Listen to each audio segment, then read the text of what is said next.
2019. It's October, and this is the Dave Decay Show. I'm Spookarella, and I'm here to introduce Dave Decay, who already introduced himself.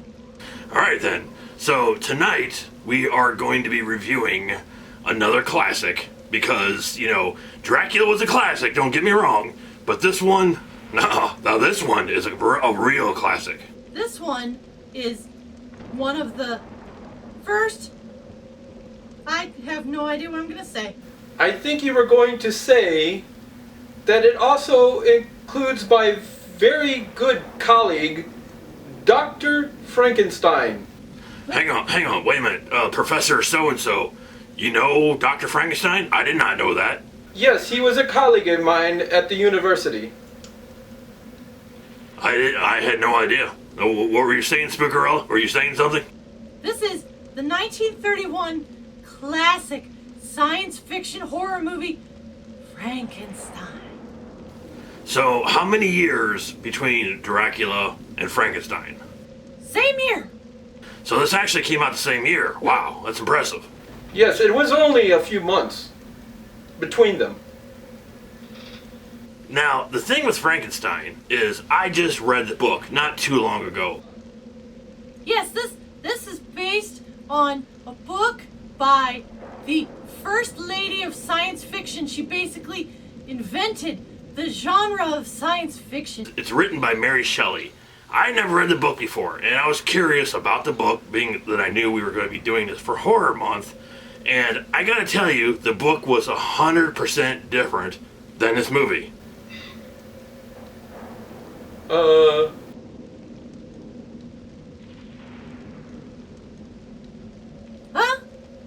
So, obviously, everybody knows the story of Frankenstein. Is this scientist decides to play God and go and get different body parts, stitch them together, and then have electricity bring this creature to life. Yes, it was something that I had pondered with Dr. Frankenstein long ago. Long ago. Now, the interesting thing here is the guy who played Van Helsing in Dracula also plays a doctor here in Frankenstein. Why, yes, he made his big return. Not only did he return, Dwight Frye returned to, I think, is one of the best roles he did in Universal as Dr. Frankenstein's helper. That would be Fritz! Fritz! And he really brought so much character to his character because he was, weird and he was actually funny. He kind of brought a little bit of humor into this. Played by Marty Feldman. Speaking of that, so-and-so, we are probably going to be making a lot of references to Young Frankenstein throughout all these Universal films because Mel Brooks actually made fun of not just this film, but as you will see as we continue throughout the history of these Universal films, he actually combined a lot of these movies for his masterpiece of Young Frankenstein. Frankenstein! They were quite humorous and very, very humorous. I laughed. Quite a bit. So, Professor So-and-so, what do you think of Frankenstein? I mean, did you think it was better than Dracula? I did. I have liked this movie since I was a young boy, and I hadn't seen it since I was a young scientist. And it was quite some time ago that I had seen it last, so to review the movie once again was really awesome. And as I mentioned in Dracula, and being that this came out in the same year, there was almost no music at all in this film, except for the opening credits, which was exactly like Dracula. And what was that, Spookarella? Swan Lake. Tchaikovsky. And the thing is, being that this was in 31? Yes. You watch it now, and of course with the new invention of all the effects and the CG, a lot of people might think this is silly, as the way it was done. But you know what? This is still a horrifying film. And even back from 1931, I can imagine what an audience must have felt like seeing Frankenstein for the first time, seeing him turn around and look at that audience. It was an amazing experience back then, And I still think it's an amazing experience now. He's alive! He's alive! He's alive! And that is actually something I was going to bring up too, as in the extras on this disc, they do talk about a lot of the scenes that were too horrifying for the audience. And this is pretty much like the uncut version of Frankenstein, where they actually cut out Frankenstein saying the famous quote. Somebody.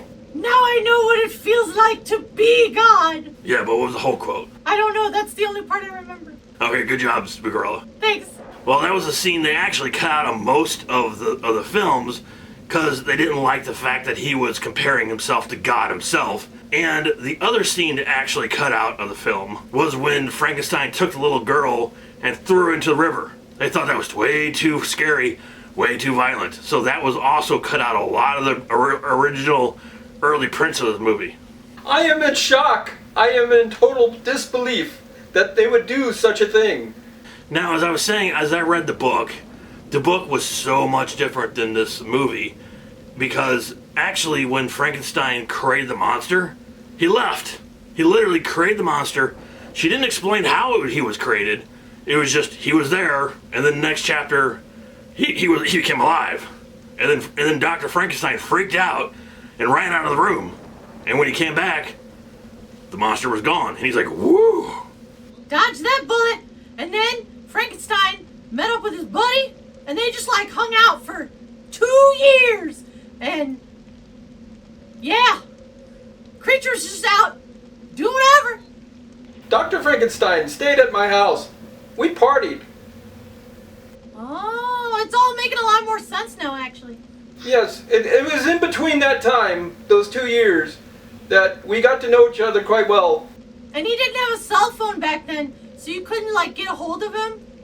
No, I just had to open a window and yell. The thing that Mary Shelley did that was actually portrayed in the film very well is made the creature very sympathetic. Now, in the book, the monster talked. I mean, he talked, he just didn't talk. He like really talked. He talked a lot. I mean, he never shut up when he started talking. The other thing that's actually pretty fascinating about this film, again, watching the extras, I never knew this, but there's a scene where Frankenstein like breaks into Dr. Frankenstein's soon-to-be wife's room, which I gotta talk about a little bit before I get into this. Tell me, Professor So-and-so, being that you seem to know so much about the subject, how did the monster figure out where Dr. Frankenstein was living? Not only did how he figure out where he was living, how did he figure out that was the bedroom that his soon-to-be wife was in? He probably had like a psychic link. Okay, and now the point I was getting to here was when he actually attacks her and leaves her on the bed. James Whale, I should actually mention the director because he's one of the greatest directors of that time period. He actually framed that entire picture off of a painting that was apparently pretty popular back then. And what was that called, Spookerella? I had no idea that I was supposed to prepare notes. I don't remember. It had something to do with a demon. It wasn't the Mona Lisa. So there was a really famous painting, and it was a cool sequence, and unless you kind of lived back in 1931, you would never know that he actually based that on that painting. Okay, so in the end here, what they really managed to do with Frankenstein was actually make him a sympathetic character. He never really asked to be born, and then when he was kind of tortured in the beginning of the film, which was by Fritz, and then he was kind of abandoned, and he was left to be killed, basically. And, I mean, it was a really sort of a tragic character. Yes, and it makes sense as to why he gets so PO'd throughout the entire film. Yeah, I mean, he does that in the book, too. In the book, he gets very angry. I guess I would be, too. I mean, you drove me out of here, you put me all together, and then you leave me. And then you walk off, and you walk off for 2 years, and then you leave, and then you don't come back, and then I don't see... Professor So-and-so, are you okay? I am fine. They ended it with obviously the windmill, where he takes Frankenstein, Dr. Frankenstein. And it was a really cool sequence. That entire sequence was really well done. And the effects are really well done. But on this amazing Blu-ray that we were talking about, it is actually so clear as to when they go up to the mountains, the backdrop seemed like it had a couple wrinkles in it, like they couldn't iron the whole thing out. It is an awesome Blu-ray. It is very, very clear. The picture is so crystal clear. It is a very nice picture. Actually, I enjoyed the picture a lot more than I did with Dracula. And it also made me wonder as to why with Dracula, because I noticed with Dracula that there was like a cloud around the frame of the picture through most of the movie. And then when they did the Spanish Dracula, it wasn't really there. But then when they came to Frankenstein, being that it was only filmed within the same time frame and in the same year, there was no cloud around it. Maybe it was like a stylistic choice. Maybe they put like a vignette. Or maybe somebody put something in your pipe you didn't realize was there. Is that what happened? Overall, this is, I think, one of the pinnacles of Universal's classic horror films. And because of that, I am going to give this the Golden Tombstone.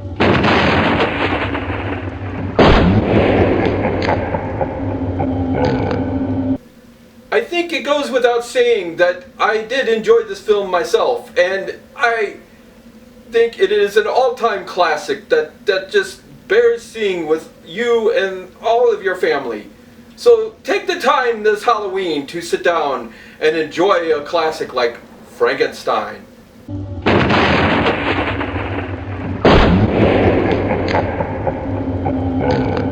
And it's also really cool for the little goblins that you might have running around your house to sit down and watch some of these classic films. Educate the little ones, the younglings. Teach them about the classics. And we will be here all month long, and not just doing the classic horror films, but we are also, or not me, but Dave and Rebecca Graves are live streaming horror games. So if you love horror, if you love horror games, make sure you tune in every single night this month, 31 straight days of this and live streaming horror games. So, from Professor So-and-so and Dave Decay and me, Spookerella, stay spooked. You got it.